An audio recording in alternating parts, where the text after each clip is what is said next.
Nice to see you. Nice to meet you. Yeah, and you. Yeah, this is going to be an interesting conversation, I think. Indeed, indeed. Let's see where we go. Hello, everybody. Nice to be here. So I'll just, if there's more people, I'll admit them as we're going along, but I'll just do a bit of an introduction just so that you know a little bit about the summit. Okay. And for everybody, if anybody's new, I just explain it a little bit to start with. If a bit of housekeeping, we're just all keeping ourselves on mute except for you and I. Otherwise, well, mainly you, because we want to hear what you've got to say. But obviously, people will have questions, so you're all welcome to pop them in the chat box, and we can come to those at the end, or whenever it feels convenient, whenever it feels right. And you're more than welcome to come on and join live to ask your question as well, but pop it in the comments box and then we'll come to those at some point. So obviously this summit has been going on for a little while. It's all about self-rediscovery, and for me that's kind of twofold. So I think a lot of people come to self-rediscovery thinking it's about fixing or changing things, and for me it's about kind of playing with and exploring who we are in human form and who we want to be, but it's also more importantly about a deeper seeing of who we are kind of beyond all of our thinking and all of that sort of stuff in our wisdom. So my hope was that throughout this kind of series we would speak to a load of different people who have had that same kind of experience and share it and hear how they've kind of what insights they've had and how they've unraveled a life that they love and seen something different. So really excited about this one. And yeah, we've been live most Fridays. We've got a few more to go. And then if people can't make it, then the replay is always in the member vault as well. So it's always there's always something to listen to, which is great because I think these conversations are quite powerful. So if anybody has any questions, do drop them in the comments. And yeah, I'll just introduce John and then we'll get going. So we're really lucky to have the wonderful John El Mokadem here with us today, sharing how we can thrive in uncertainty, which is particularly relevant at the moment, I think, with all this current madness going on, but it's also relevant to life in general, I think. So it's a really great topic. So I'm just going to let somebody in. Just bear with me 1 second. There we go. I so feel for you right now, Nicole. I know this muting, unmuting thing. Yeah. It's a juggle. We're all in this together right now. I know, exactly. Yeah, so we have kind of similar stories as well, so this will be an interesting one because we both have suffered with chronic fatigue and seen something different with that. So I'm excited to hear what you've got to say about your story and your journey. Likewise, yeah. But just to formally introduce you before we get going into diving into kind of more human side of things, you are described as a breakthrough coach based in the UK, providing both personal and corporate coaching, training and mentorship. You've learned from some of the top success and performance coaches in the world, studying and exploring what enables us to really be at our best to help guide your clients to make their own breakthroughs. The transformations you witness are often life-changing as clients gain a deeper understanding of how their minds work, enabling them to experience a healthier, happy, more successful and creative life. And you also work on the teaching faculty for Michael Neal's Supercoach Academy to train coaches of the future, and you're conducting a research study to demonstrate the transformative effects of your approach on chronic fatigue. So that's the formal bit. Yeah. The best thing to say is I'm human. I'm like you. I have flaws. I go up and down. You know, that's kind of what you sort of need to know. Yeah. Well, we might as well go home now then. Yeah. Yeah, exactly. Right. All done. Oh wait, we already are. Yes. Okie doke. Well, yeah, I guess really I'm going to just kind of hand over to you and dive in to basically hear a little bit about you, and I think people love a bit of a shared story, so I always invite people to just tell us a little bit about their own kind of personal journey and what they've learned and what kind of led you to a new realization, I guess, about how we can thrive no matter what. Well, it's interesting. Yeah, I had no idea what the format of this call was. And we'd never met either, but I had lovely exchanges with you. I was actually really looking forward to the call. And I was, you know, if I'm going to put something up front and on the table, I was just before I got on the call, I was sitting there going, you know, how can somebody be talking about thriving when we're all locked in our houses? You know, we can't go out, we can't do anything. We're not even sure what we're doing with our work, or, you know, not even sure if the supermarket's got food in it or whether we're going to get sick or not. Like, it strikes me as that sounds like quite a big, bold claim. I've literally written that in my notes. I'm like, that is such a bold claim at the moment, isn't Yeah, it? So, it really is. And you know, and I think if it comes down to how we see thriving. And I think, you know, if we look at sort of how we often seem to look at it, and certainly how I used to look at the word thriving, it looked to me like thriving was the something that happened upon the creation of a certain set of circumstances. mm, So, you know, I spent a lot of my life before I got involved in this work, striving to, you know, get somewhere, do well, be successful. You know, I mean, I went through the whole kind of personal development, you know, all the stuff on the table, NLP, Tony Robbins, all of that sort of stuff. And it was very much all of that stuff about either changing how I felt or creating something new. yeah. And I'm not really sure I ever really thrived during that period, in fact, because despite the fact that I might have been creating things and doing my best to manage how I felt, I mean, I distinctly remember one day, you know, you know, I'd been really chasing a lot of goals in my life. And I woke up one morning and I was just miserable.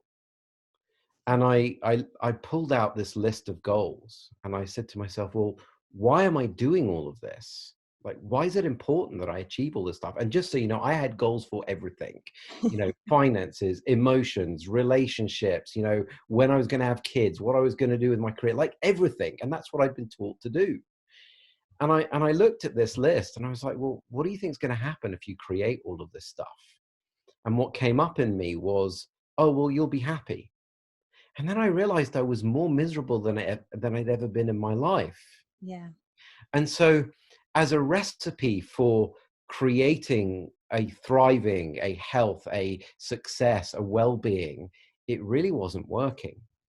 Mm-hmm. Now, you know, a lot sort of happened between that moment and sort of me getting to where I am now and doing the work that I do. But as you know, I went through a sort of health degradation. So, you know, in 2014, I had a virus, very significant at the minute. I had a virus that nobody diagnosed properly, and I very quickly went downhill.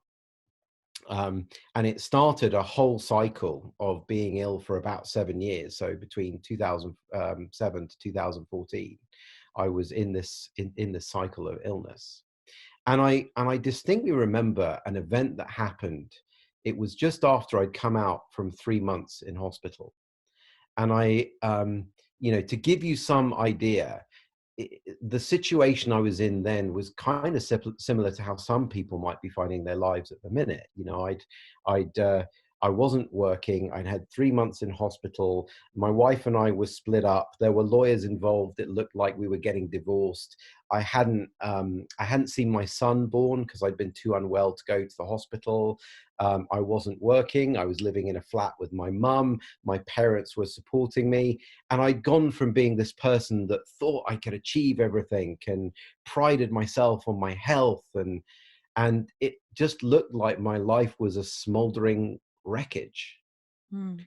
And what surprised me was in the midst of that wreckage, I had this moment when I was, you know, I was sitting with a friend. He was a yoga teacher. And I can't remember what we were talking about. I think the nature of self or something like that. I'm not entirely sure it's that relevant what we were talking about. But I had this moment of feeling utterly calm and peaceful. And all I can describe it as being was just knowing I was okay. Mm. And it was really nice. And it lasted about 10 seconds. And and I was dumbfounded by it. I was confused because I didn't get how it was possible to be feeling what I felt that moment in the midst of the circumstances I found myself in. Just Mm. didn't make sense. And I very quickly almost dismissed it, which is interesting to me. I pretty much dismissed it and then resumed trying to figure out how I was going to get myself out of the quagmire of my life that I found myself to be in that moment. Now, I say I dismissed it. Actually, I probably didn't completely dismiss it, because what followed then was, 7 years of trying to understand, well, what was behind all of that? How come I had that experience then, and up until then I'd never really had anything like that? Well, that's when I started, fast forward 7 years. I tried all sorts of stuff. I was trying to get well and all kinds of things. And, I got involved in the conversation around the principles. And it was actually in 2013. I remember going and doing an intensive with Michael Neal, who I later apprenticed with. And I still was carrying around a laundry list, not physically, but in my mind, carrying around a laundry list of stuff that I thought, I needed to fix in my life. And I remember going on this intensive with him, and he tolerated about an hour of me talking about this list. And then at some point he just stopped me and he said, look, John, it seems to me we've got three options here. We can talk about your list. We can talk about your thinking about your list, or we can talk about what it is to be in the human condition and the human experience. And he said to me, it's my experience that going in that direction will be most valuable for you. And it was a bit of a decision point for me, because I looked at those options and I said, well, I think I've been doing options 1 and 2 for goodness knows how long. Apparently I haven't got anywhere with them. So, hey, let's do this slightly strange sounding option 3 and see where we go. Well, it happened again during that intensive. And here I was with this laundry list, and over the course of 2.5 days, found myself settling down, found myself getting quiet. And I was like, oh, this is familiar. I remember this. And that was the point I started to get involved in the principles more and more. And, the following year, I ended up doing an apprenticeship, and it all kind of followed on from that. But it was interesting because, I was still quite unwell at that point. Although I'd made a degree of recovery, I was still suffering a lot from symptoms and fatigue and heat intolerance and all of that sort of stuff. And in the midst of this apprenticeship that I was doing in 2014, I had some kind of relapse, which, wasn't really a surprise to me. I was very worried about traveling to LA and back for this apprenticeship, and I was really getting a flare up of my symptoms. And what I started to see, I'm going to cut the story short so I can really go on about this story. So what I started to see was that I had a very innocent misunderstanding. And that misunderstanding it started to fall apart in 2013, because I started to see that what I had been seeking, which was a sense of peace and well-being, was actually never found in a circumstance. It was what was there underneath the noise of my thinking. And so what happened that day in 2007 and what happened again in 2013 was, for brief periods, I was dropping out of my thinking and dropping into, well, what we'll call it on this call, I was dropping into thriving. Right? So thriving was my nature, but I had I'd always thought that thriving was something you got to. No, thriving was where you started. And we innocently took ourselves away from thriving to the degree to which we thought we needed to live in our thinking and navigate our life and get somewhere, etc., etc. Well, that was me. I'd always lived my life as a type A kind of go-getter personality. And I really liked my thinking. I thought it was pretty good stuff. I thought it was what made me good at what I did. And, I had all kinds of evidence in my mind of how good my mind was. And of course, the problem with it was that when you live in this thinking for a long period of time, extended period of time, and you're constantly trying to get somewhere, which is what I was doing, well, what that does to our nervous system is it turns on the fight or flight response in our body, and it disconnects our rest and digest, which is where all the really cool stuff happens. Well, I had been living like this for years. And then I got ill with this virus, and it was like the straw that broke the camel's back. And then, of course, I deteriorated more because I then thought, well, don't worry, I get myself out of these things because I have a really clever mind and clever thinking. So I'll figure this one out. Yeah. Well, I figured myself into even deeper sickness, and that was the whole ME cycle that I got into. Yeah. So when I was learning about the principles, and I was seeing a functional medicine doctor, he told me that my cortisol levels were really, really high, and my other hormones were on the floor. And that was when I started to learn that that is what happens when your fight or flight response is active a lot. Mm. Um, and I said, well, what causes that? And he said, well, you're stressed. And I was like, well, I looked at my life, and at the time it didn't look particularly stressful. But then I came to see just how much I lived in my head. And with the understanding I was starting to gain from being in this conversation around the principles, I started to see another misunderstanding I had, which was I really thought that this noise in my head drove life. It made life happen. And I thought that if I wasn't in that thinking, constantly wargaming, troubleshooting, trying to figure out how to get somewhere, well, I thought the whole game was going to stop. Well, beginning to get sight of the fact, and I remember thinking this at the time, I remember beginning to see that actually there were lots of processes going on in my body that I never thought about and Yeah. had actually never thought about in my life. And that got me curious. And I started thinking, well, surely then, if I don't control these processes, maybe it's true what this conversation around the principles is pointing us to. Maybe it's true that I don't drive any of it, and that it is not it's just been an illusion that my wargaming and troubleshooting and figuring stuff out was driving my life. Maybe that was just all that was going on. Well, it was enough curiosity that I just started to not really think so much about things. Now, that doesn't mean I didn't have thoughts. I had thoughts. I had experiences created by those thoughts. But it just didn't look to me like it was valuable or useful trying to do anything with that stuff. Mm. And so the net result of it was I stopped trying to control things so much and figure them out. And of course, what that did to my nervous system was it moved it out of this fight or flight response, which I must have lived in for most of my life, as far as I can tell, Yeah. and finally moved it back into this rest and digest position. And of course, I started to heal really quickly. Yeah. So, the thriving is operating on a couple of levels. One is recognizing that thriving is not a place you get to. Thriving is a place you start, and you innocently think yourself out of it.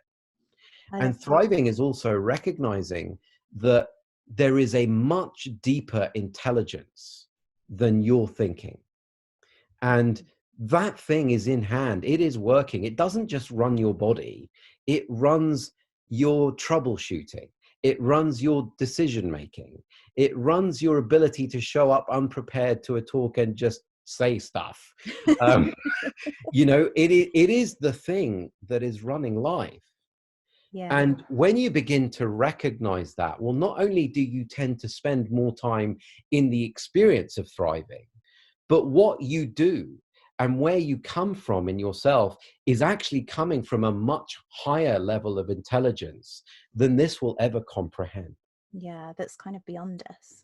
Yeah, yeah, I love that, and there's just so much in that. I don't even know where to begin to to kind of go with. But your journey is so similar to mine, and I had much the same sort of insights. That I'd searched self-help for years, and it was kind of exhausting. And I think that's what kind of led me to be burnt out in much of a way. yeah.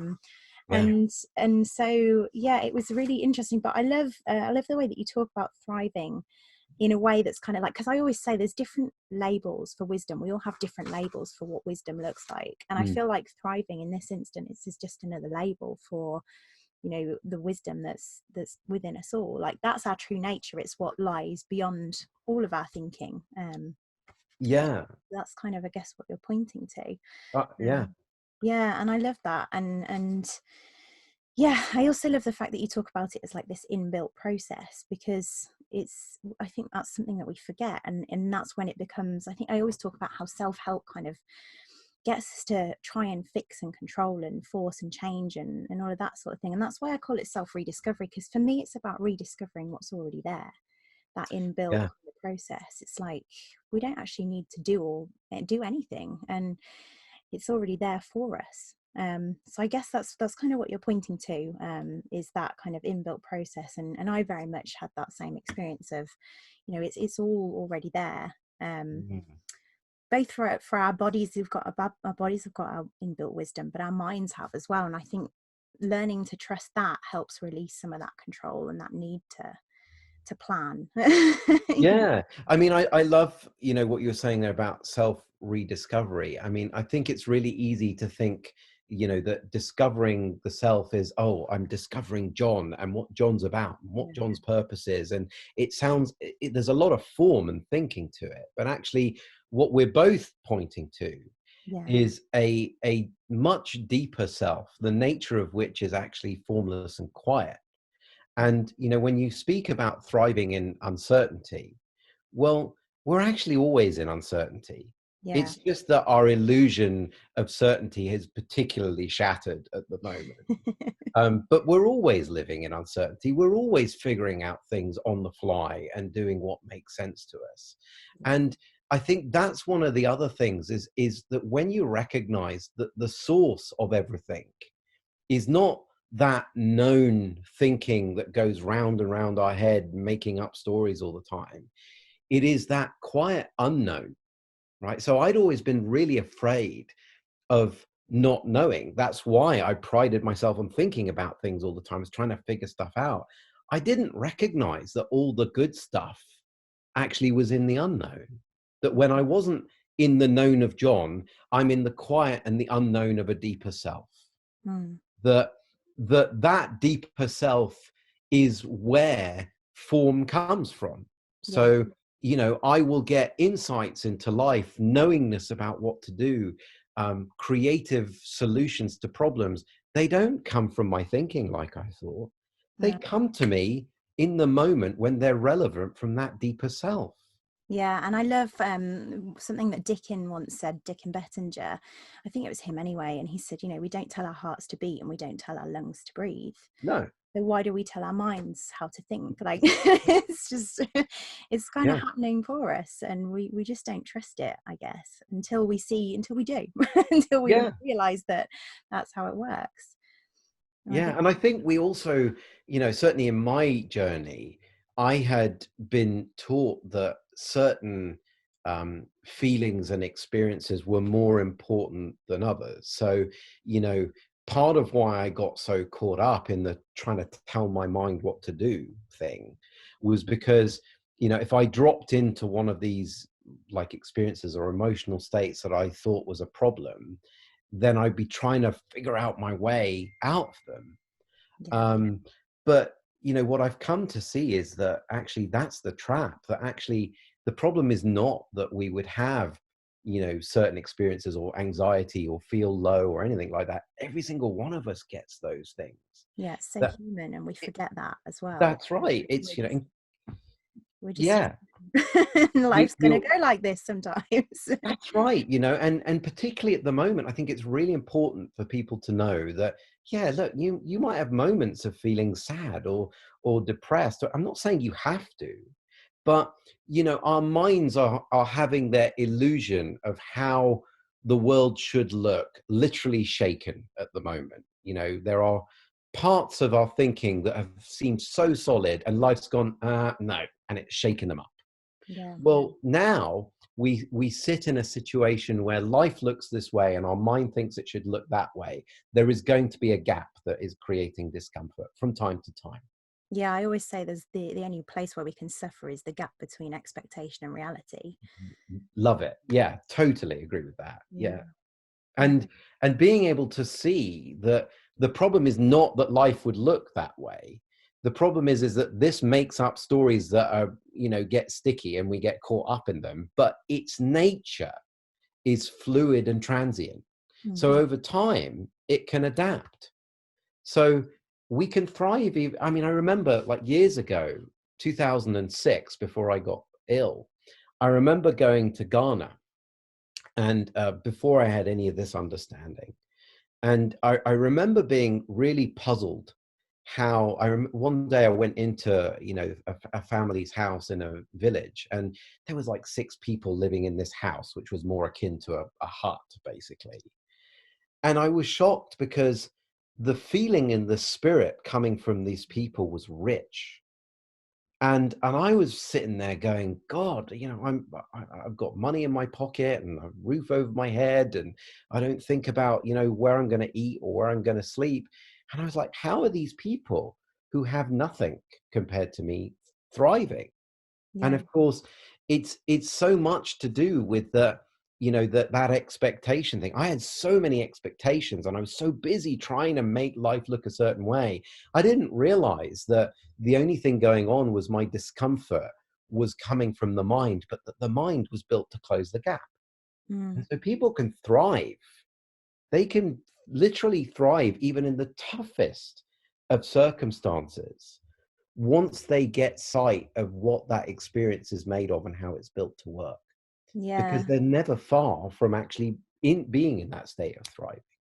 Yeah, I talk about that because I've traveled quite a bit myself, and you see, you know, I remember last year I was in Cambodia and I had the same experience. You know, they were so kind of happy and they had nothing, and it's like, wow, these, you know, that's the principles in action. That's, you know, they're just not living from their busy minds. And I think in the Far East, so often that is the case. You know, it's it's like over here we're almost not conditioned, because we can't be conditioned unless we take that on, but Yeah, it's like, yeah, we kind of live in our heads so much more, and it's interesting to just see that when you just operate from wisdom instead, which is clearly what they're kind of doing. You know, that they're just, and it's kind of knowing as well that we all have that wisdom within to know how to deal with anything that presents itself. I think that helps in times of uncertainty, is knowing that no matter definitely. what, we've got all we need within us.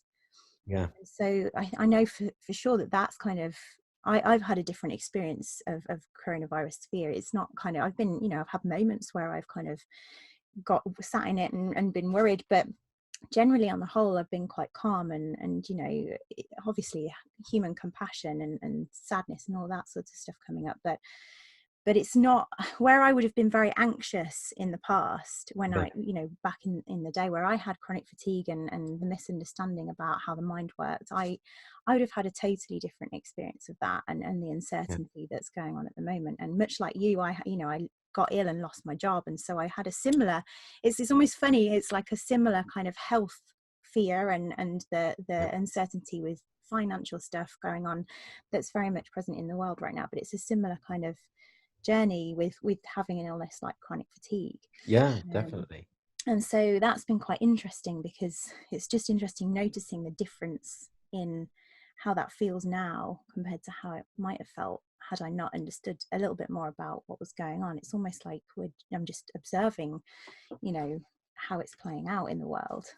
I totally resonate with that, Nicole. I mean, the other thing I loved about what you just said, and I really agree with that, is part of what keeps us in our busy mind is not recognizing that we are built to know and react in the moment.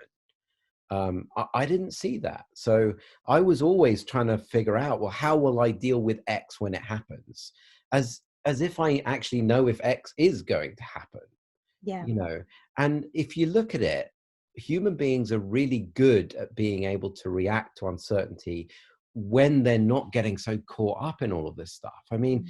some examples I sort of get clients to reflect on are, you know, do you think about going to the bathroom? And they'll say, well, no, most of the time.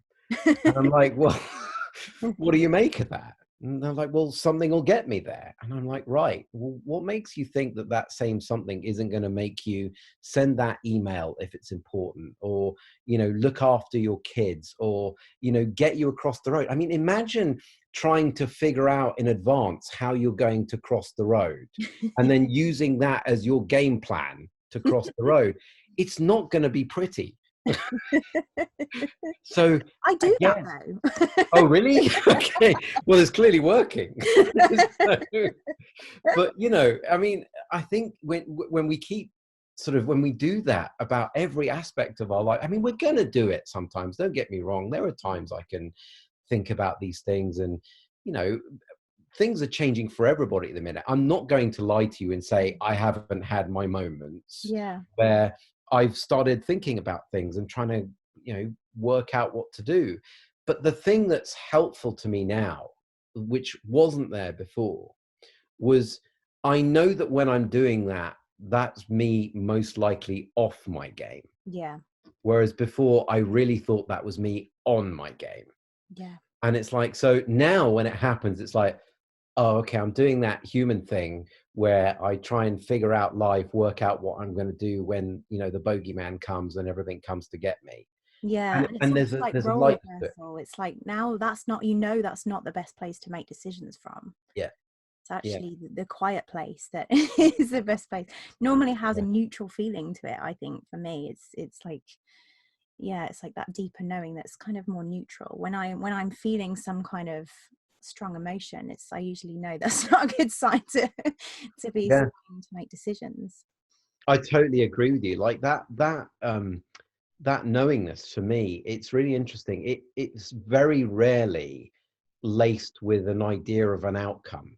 Mm, It's much more do this, but there's no like do this to get that so that you avoid this. That's this that's kicking off when that's happening. And so it has a different feeling to it, and it tends to be much noisier. And it tends to be attached to a whole load of outcomes because it doesn't see that you can actually be okay irrespective on some level of what happens. mm.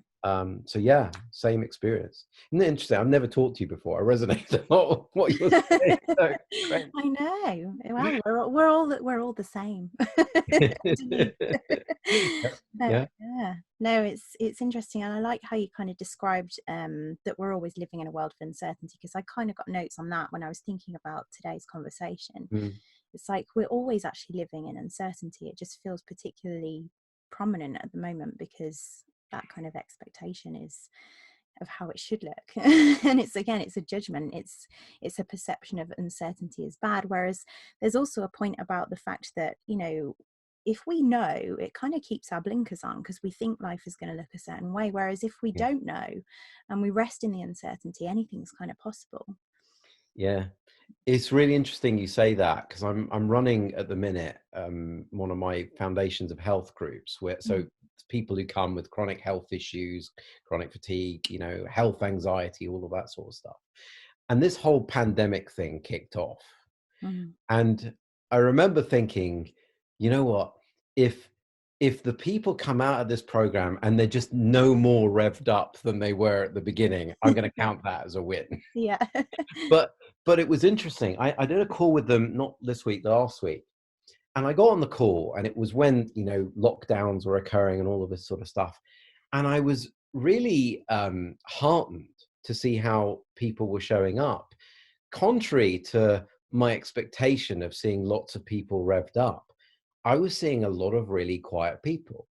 Mm, Now that, don't get me wrong, that happens on this program, but I, I was surprised given what was going on in the world, and the fact that what was going on with the world in the world was a health thing, that this was what was happening with the group. yeah. And I remember one person saying to me something that really made sense to me, and she said, you know what, it's like their life has so clearly shown me that I'm not in control, that Yeah. actually I just gave up trying.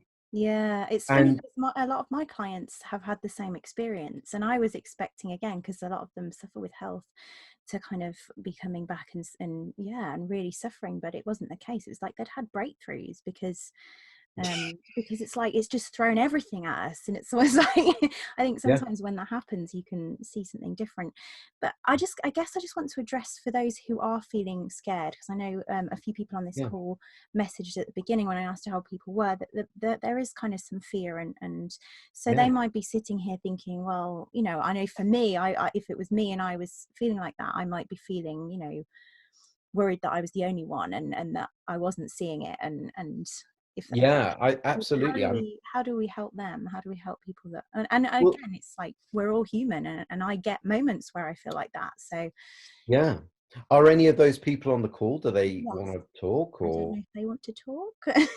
I don't know how you're Does call. I mean, anybody, yeah, I'm happy to talk to anybody if they want to. yeah, does anybody want to come on and chat, or don't feel like you have to, or you can just drop some comments in the chat box as well.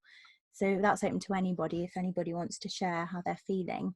um, But I'm happy to say some stuff up front whilst people, yeah, decide if they want to talk or not. So, I mean, I want to be really clear that I am not going through life, particularly at the moment, yeah, in a state of Zen bliss yeah, all the time. Oh, it's all fine. Don't worry. No problem. Just the pandemic, the virus, no. Not at all. I've got two elderly people. I live with my in-laws. My father-in-law recently had a heart attack. He's at the at-risk sort of group.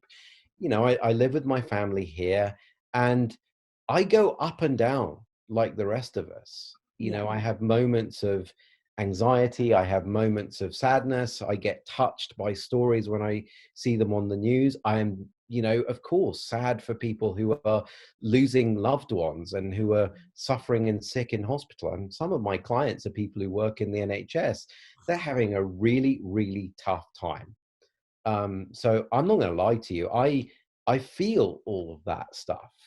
And I think it's absolutely right that I feel all of that stuff. yeah, yeah, I This is agree. not an understanding that is about spiritual bypassing our No, humanness or eliminating our emotions so we walk around and frankly behave inappropriately. Like, yeah, who wants to be doing a big song and dance about what's going on? I'm not saying you can't or it might not happen, but what I am saying is that this is not about taking away your humanity. no, It's okay.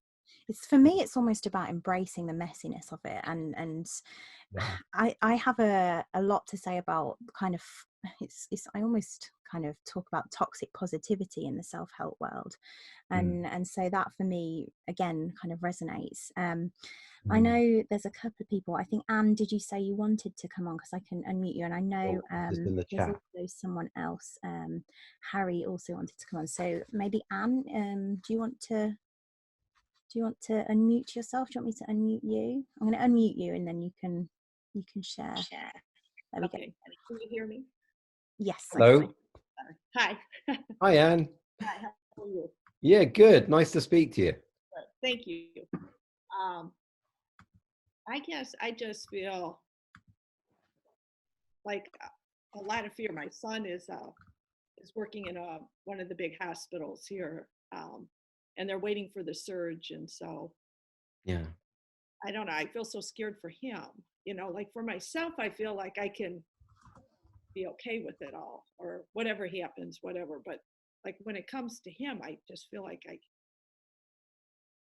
can't. Like I know it's my thinking because nothing has happened to him. He's fine right now. Mm. But the anticipation of it all, I guess that. Yeah. I mean, look, I wouldn't want to take away that from you at all. I mean, if my kid or any of my I mean, I do have a relative working in the US medical system, you know, yeah, worry, concern, feeling afraid for them, that is all normal and human. And I think it's something really worth saying about, the principles. And when people become exposed to it, there's a tendency, and it's very innocent, I think. And I think a lot of us fall into it, to look at the understanding, and it is an understanding, it's not a doing or a prescription. It's to look at the understanding as a kind of subtle way of trying to get us out of feeling what we do. Mm. And that's so much of, you know, the self-help stuff that's out there that does, you know, we kind of mix the two. Self-help teaches us that we need to sort of get rid of things and change them, and it doesn't really work that well. And then we find out about the principles, and then we innocently and subtly get caught up going, yeah, I know it's just my thinking, but, right? Mhm. Yeah, okay, your experience is coming to you from your thinking, but it's entirely legitimate. You know, it's very human, and it is part of your unique expression in the world right now. And what matters to me is not that you have that experience, because I have them too. What matters to me is that on some level you see the safety of that experience. You see the potential for thinking to change at some point. You see the potential for human beings to settle down in the face of tough experiences and adversity, because that's the nature of thought. It's always changing. You know, what one example, and this is not to belittle what's going on with you, it's just what comes to mind. Like, you know, when you break up with your first love, it feels like the end of the world, right? And you think you'll never get over it, and there'll never be someone else you're with again or whatever. Well, actually that changes over time, right? So what matters is not that you would have the experience. What matters is that you have a sense of what it's made of and how it works, because there is freedom in knowing that. Doesn't take away the experience. And I don't think it should. It would be pretty messed up if, you know, your son was working in the medical system with all that's going on and you're going, yeah, it's fine. I mean, it might happen, but I don't think you'd be a caring mum in a sense if you were sort of doing that. I'm pretty sure I'd be having the same reaction if it was one of my kids. Mine are only little though. But I I don't know. guess Does I that don't feel help? like I'm okay no matter what. You know what I mean? Say that again. I missed that. I feel like I'm okay or he's okay no matter what. Hmm. You know, I don't feel like, I You mean, do, I feel like if I understood this, that I would feel like we are okay. Like whatever's, you know, he's going to do what he needs to do in the moment. I'll do what I need to do, but it just feels, I don't feel like I'm okay with, you know, like, I guess I'm resisting it or whatever. I don't know. yeah. Well, look, I don't know that I always have perfect insight into the okayness of life. I know I don't have perfect insight into it. You know, I ebb and flow out of it, and there are definitely times when I really don't see it. And what I've seen is that freedom is not to be found in changing that. Freedom is the absence of resistance to how we are. So if you're in resistance to it, how about you just let yourself off the hook and let yourself be in resistance to it? Because how human is that? Mhm. I We love all do that. mm. Yeah. Is Yeah, that helpful? we're resisting resistance at some point. Mm-hmm. Yeah. Yeah. Mm-hmm. You have to live your way into insight, you know, and you can do that so much more freely and gracefully when you see that actually it is the resistance that's the problem. So sometimes you can just drop resistance, but if you're in resistance, well, Lord, you don't want to add resistance to that. Is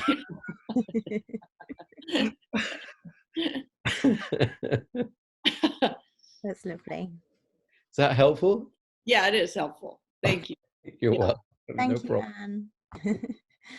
Anne. I'm just gonna. I don't know if you. I can mute you one Did you second. say that, was it Harry? Did you say? Yeah, I think Harry has disappeared actually, which is a shame. Oh, Does anybody else want to come on? Just let us know, and maybe Harry will pop back in at some point. internet played up or something. Yeah, it's a shame. Maybe he'll pop back. I'm happy to answer questions about anything as well. So if there's other things that people have got on their mind, you know, Yeah. it's all relevant at the end of the day. Yeah, that's it. No, exactly. And I think just that point with Anne there is actually quite a valid and valuable point, is that point of kind of acceptance and of the mess that we feel in that moment as well. It's like that's, I think sometimes a lot of three principles teachings can almost, if we mishear it, kind of point away point to the idea of it's just thought, it doesn't matter, and that's not Yeah. really what we're kind of trying to say. But I think a lot of, going back to that point about self-help, it's almost like, I remember I used to have a big thing for affirmations, and I always talk about this, and it's like I would sit in front of the mirror saying, like, you know, I'm worthy and I'm whole, and I just feel like a failure because I didn't believe any of them. And I remember it just made me cry in front of the mirror, and I was like, this isn't good. Yeah. And for me it feels quite toxic to almost try and force positivity. So it is a big part of my journey, has been to kind of realize that it's okay to not feel okay, but we Yeah. understand where it's coming from, and I think that's what can offer us some freedom. Yeah, and also, you know, I think a lot about the irony of me doing health work, you know, because I'm not a doctor, and you know, I was someone who was sick for a long period of time, and it is sometimes funny to me that I've ended up doing that work, and I think about it, and a lot of people say to me that sometimes what I share with them is not new, but they hear it from me. Mm. And the reason they hear it from me is because I am sharing from a knowing, having suffered for 7 years. Yeah. And I think we forget that there is always method and intelligence in what's going on in life. I mean, I'm not sure that I would be able to connect as deeply as I do with some of my health clients had it not been for the fact that I'd had 7 years of being lost in my head and, you know, suffering as a result of it. Something about the depth of what that did to me means that I'm able to connect so much deeper. And I think that's why I'm able to help them a lot more as a result of it. Mm. So, you know, it isn't wrong that we have that humanness, that we really forget our nature sometimes, that we really get lost up there. It seems to me that's part of the game as well. I'm not sure Mm. game is the right word, but part of the experience as well. Yeah. Um, And if we weren't having that experience, you know, we wouldn't really be human. If everybody was really happy and positive all the time, it'd be a bit weird. yeah, I mean, imagine getting, you know, your favorite movie and then cutting the good bits out and then splicing them together. You know, it wouldn't actually be that great a movie. Yeah. That's so You know, true. you Yeah. need the ups and downs of it all in order for it to be like it's funny, my son swims competitively, and it's really hard, the training. I mean, he trains really, really hard. We do really early starts in the morning, and then he trains at night. Sometimes it's 4 or 5 hours a day of training, and he's only 12 years old. Yeah. And it isn't easy, but I'll tell you something. When he goes and does those swimming competitions and those galas, and he goes and wins, or he gets a gold, or he places in the top 3, there is something about that that is richer, for the fact that I know how many early starts has been. Yeah. I know how many days he's not wanted to get up and has got up anyway. It is richer for the fact that we struggle sometimes, and we Definitely. forget that Yeah. sometimes. Jessie Lynn in the comments says it's part of being human. Mm. Anne also has a question. She said, John mentioned trusting his body. How do we learn to do that after years of not trusting it? Mm. Is that the same man I just spoke to? Yes. How do you fancy having a quick chat? Oh, there we go. All right. I don't normally like to do this, but I'm going to do it. Well, I appreciate you doing it for Thanks. us. Oh, I love being able to talk to you. I really appreciate it. So Oh, no problem. You're welcome. So I tell me. have a lot of physical symptoms too, like Mm, pain, basically. mm, And it's gone on for years. And I know that it has to do with my thinking. Like I look for pain, like I'm afraid I'm going to have pain. So then I'm like mm, thinking like, do I feel pain? And then of course I do feel pain. And then, I mean, I can see this whole process take place. mhm. So I'm aware of it, but I don't know how to get past it. I don't know if it makes sense at all. No, there's something there that I can play with a little bit. So, look, I don't know that trusting our body, trusting that deeper intelligence means that good things are going to happen all the time, or perfect health is going to be the result. I'm really clear with the people that work with me, and I say to them, you know, look, at worst, what's on offer is a deeper sense of peace, ease, and well-being, but your symptoms never change. At best, what's on offer is that actually improvements to their health occur, sometimes radical changes, etc., etc. But for me, it's much more important that we focus on the peace bit, because the truth of it is that at the end of the day, our bodies fail, bits, you lose hair, bits fall off, you know, things hurt. That's the destination for all of us. And one of the things that happens is we can turn, you know, getting rid of symptoms into another go-to, that we say, well, when I get rid of pain, then I'll thrive, or then I'll be okay. Right. So where I would go with you would be less about the trusting your body bit, because my sense is that you're asking about that, hoping that if you can trust it more, the pain will go. Yeah. And what I'm more interested in is, why does it matter to you that you have pain? And I know that sounds like a really dumb question, and I apologize.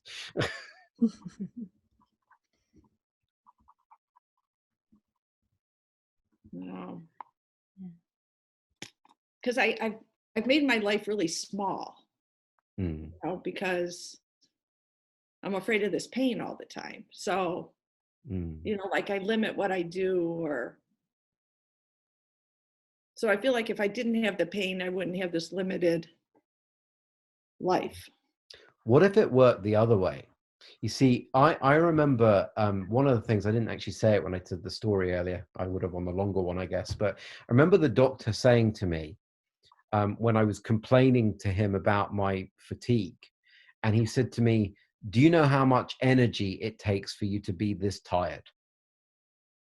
And I didn't get it at the time until I did. And I realized, oh, that means I have energy, and I use it to wear myself out. Right. Now, I'm wondering to what extent you're worrying about whether you're going to have pain and whether you can do things, you know, without pain. I'm wondering to what extent that's causing you pain. Because the more you live in that thinking, the more you tell your nervous system that there's a place to get to, the more you engage your fight or flight response. And the byproduct of that is the body goes, well, there's a tiger. So it prepares to run from the tiger. It tenses muscles. And if you ever do that with your hand for more than a few minutes, it will hurt. One, because you build up lactic acid. Two, you get inflammation in there. And if you're living in that fight or flight response, so if you're living for vigilance so that you're not got pain so that you can live your life, chances are you'll create a lot of pain. Right? So part of it is about the recognition of how much that vigilance contributes to the thing you don't want. And I'm wondering how much of that pain is just coming from that vigilance and the idea that you couldn't be okay even if you were in pain. No, I know you're right. I know you're right, because I can feel myself get like tenser just thinking about it. And yeah, I know you're totally right. Totally. Now, what if that, I'm just putting this as something to sit with. I'm not saying it's true, but what if that's all it is? What if you've just innocently got caught in the trap of thinking that pain was your job to manage and you couldn't be okay with it? And those misunderstandings were actually causing you to live in thought loops, which ironically caused you pain. That's often what happens in chronic pain situations and fibro and those sort of things. Yeah, it makes totally good sense to me, honestly. Yeah, honestly, it does. It does. And I did all these programs where you would try to talk yourself out of the pain, you know, like, I don't feel pain, I feel good. So you're constantly still like fighting with yourself. So it created a lot of resistance, which created more stress, I think, in me. And then it gets worse the longer it goes on. And the reason for that is you start getting bummed out about the fact that you're not getting out of it and not doing what you want. Yeah. So then there's a new layer of, oh, it's hopeless and I'm never going to get out of it. And you get even more vigilant to get rid of it all. And of course, it ramps the whole thing up. and it becomes Yes. a self-fulfilling prophecy, and you go, yeah, I'm done. I'm done for. So somebody's asking, well, what do you do? Well, first, it's about that recognition, right? Most of us don't realize that being overly obsessed with our symptoms actually creates more symptoms. I didn't know this. I didn't know that connection was there. So when you start to get sight of that, you can start to clock the degree to which you are living in thinking about how you are, right? I apparently was living rather a lot of time. Me too. I used to count my energy in spoons. Oh, right. I've never heard that one before. There's like a Okay. spoon analogy of how many spoons you have a day or something and how many you've used. And I would count how many spoons I'd used in every activity that I did, because that's what I was kind of taught to do, which is crazy. Yeah. And that's often what happens. I mean, I was talking with a 14-year-old today who'd, gone through the sort of typical treatment for chronic fatigue, and they were teaching her pacing and managing and all this sort of stuff. Really bright girl. And she basically clocked that this was the problem. And it had really helped just talking to me, because I basically just validated what she'd already seen for herself and was off. Right. So this tells you a bit about how change happens. It doesn't happen because you start doing something differently. This is really different, this kind of work. Change happens as a result of shifts in understanding and insight. Right. So the more we recognize that living in vigilance creates tension in our body and creates pain, well, now the direction to look is, well, is it really true that we have to live in vigilance in order to function? Right. Now, most of my clients, I count myself as one of my own clients, they think that living in vigilance is helpful. Yeah. Is it really true? Is it really true that we navigate life, that we manage pain in vigilant thinking? Or is it true that actually there's something before all of that thinking that does a much better job than you or I in our head? Mm-hmm. Right? To get people reflective and looking towards that is what starts to open a crack of new understanding and can create change. Mm-hmm. Now, is that helpful to you and Andy, I think? Yeah, very, very, very helpful. Okay, good. Very Okay. Yeah. How about you, Andy?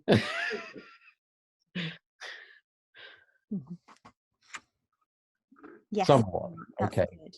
Okay.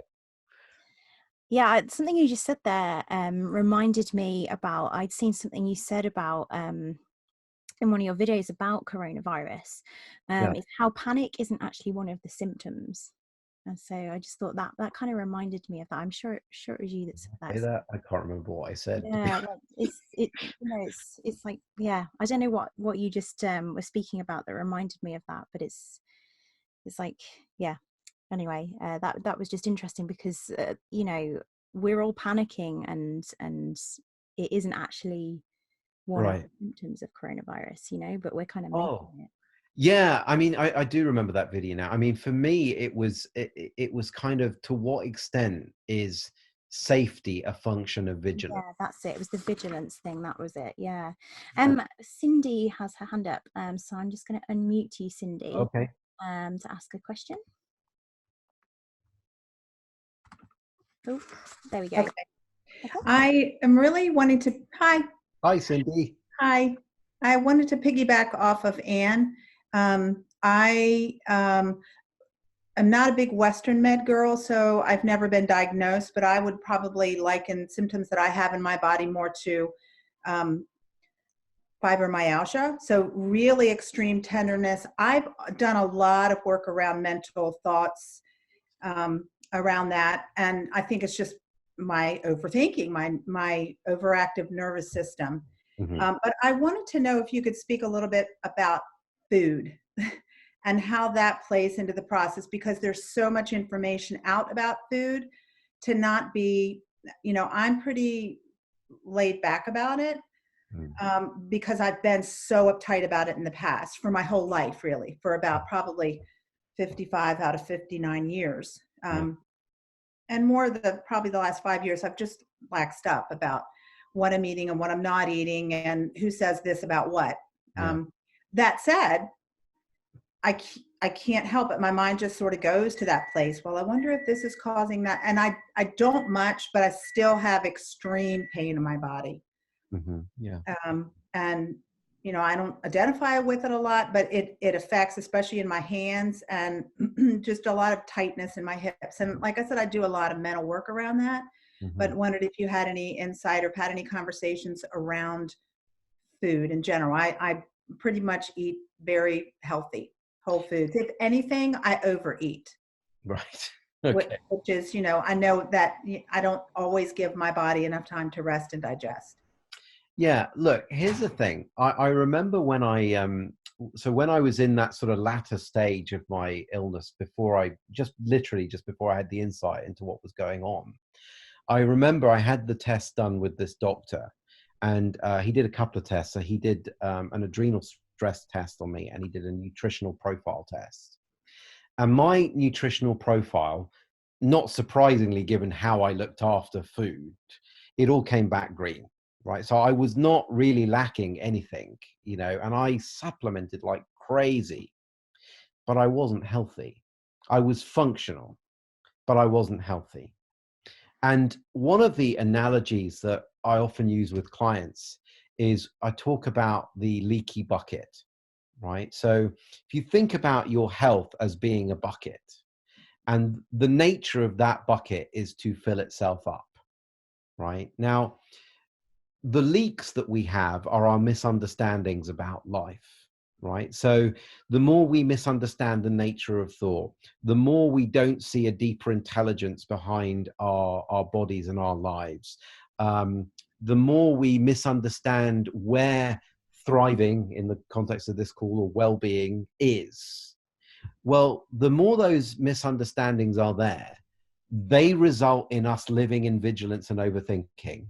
And those things result in leaks in the bucket, right? Now, what we do, and it's not wrong, right? We all do this to some degree, is we try and top up the bucket for our leaks. So we eat well, we meditate, we try and manage things, you know, we pace ourselves. Some people with chronic fatigue, they pace themselves.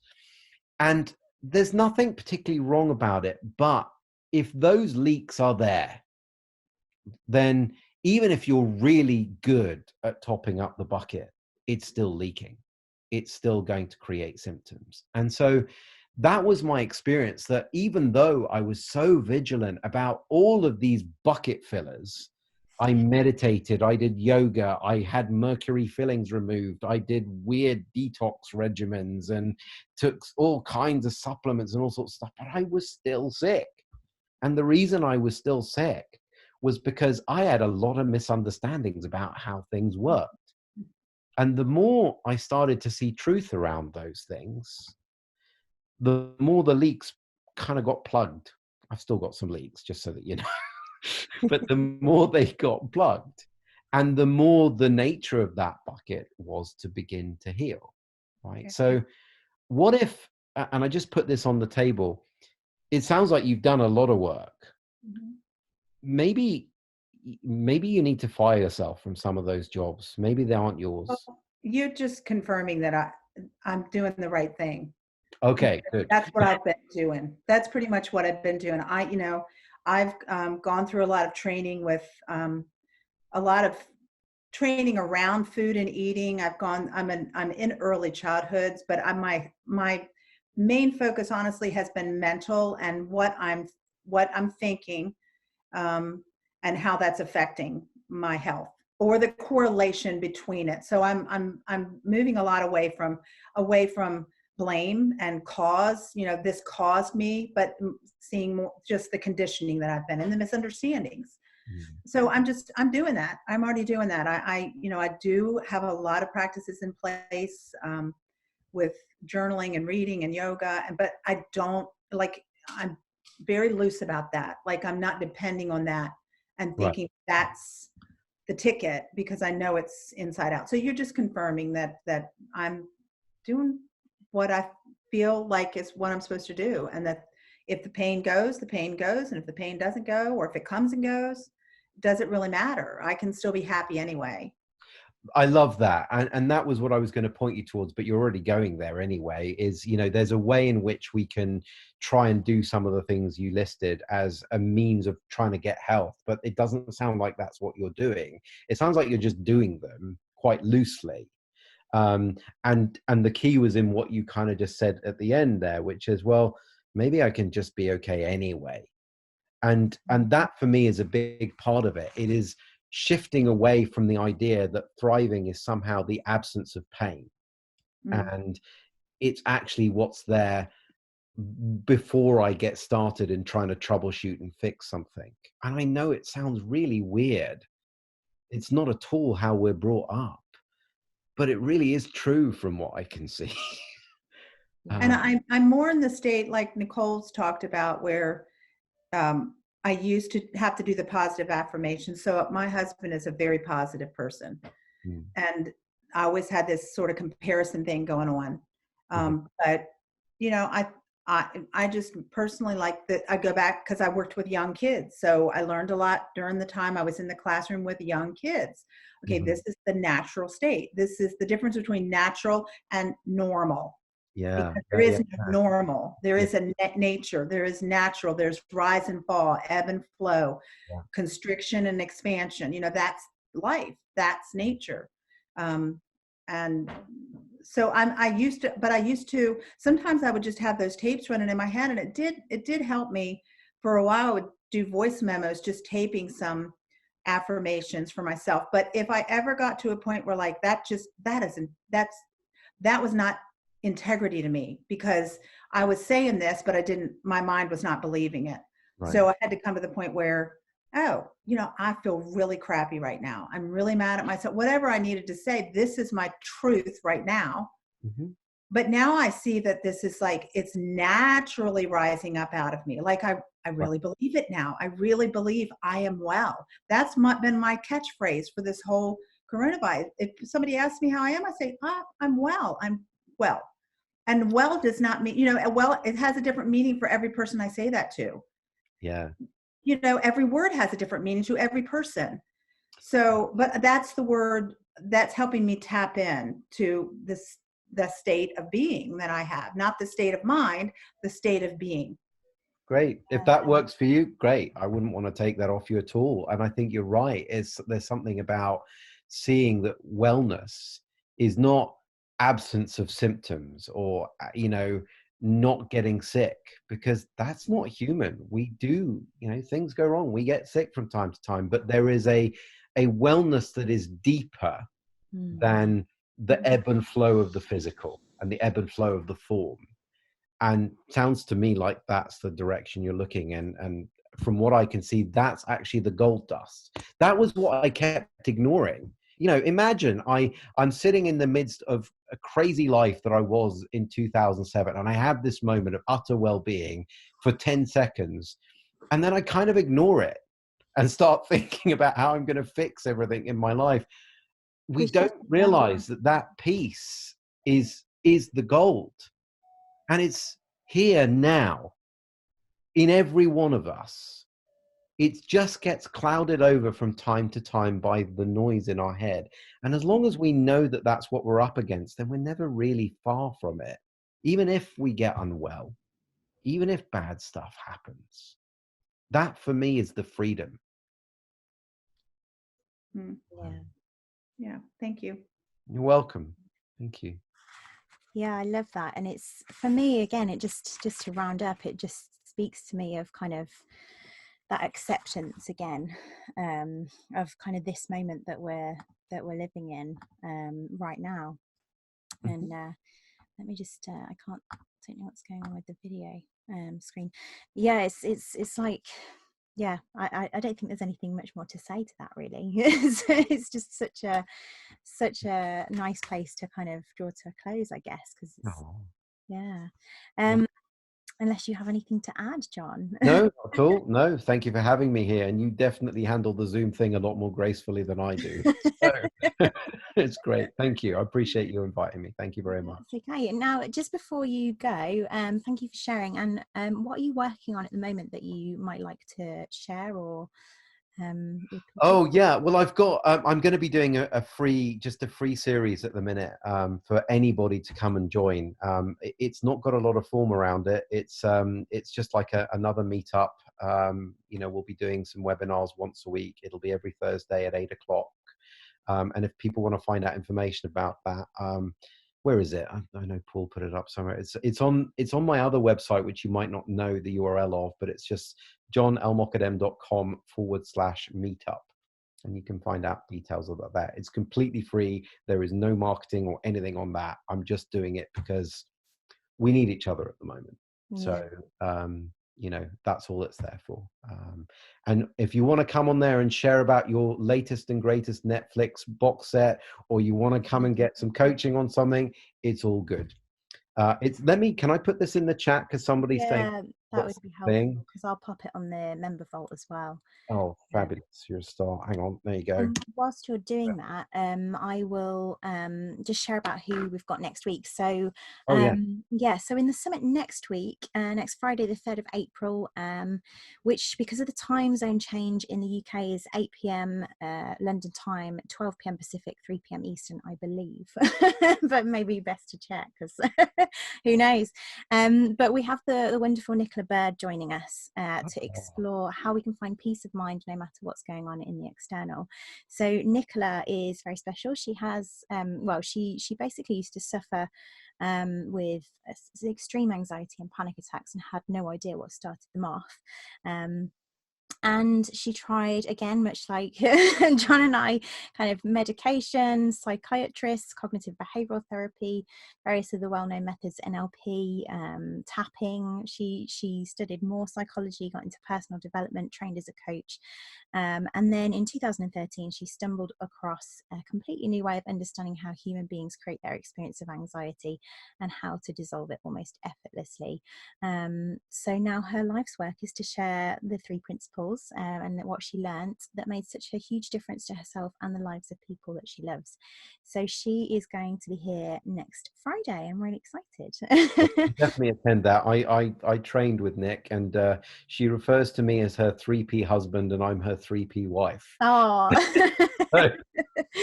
So yeah, we quite often do stuff together. You're in for a treat. You should go on that. So so that's really exciting.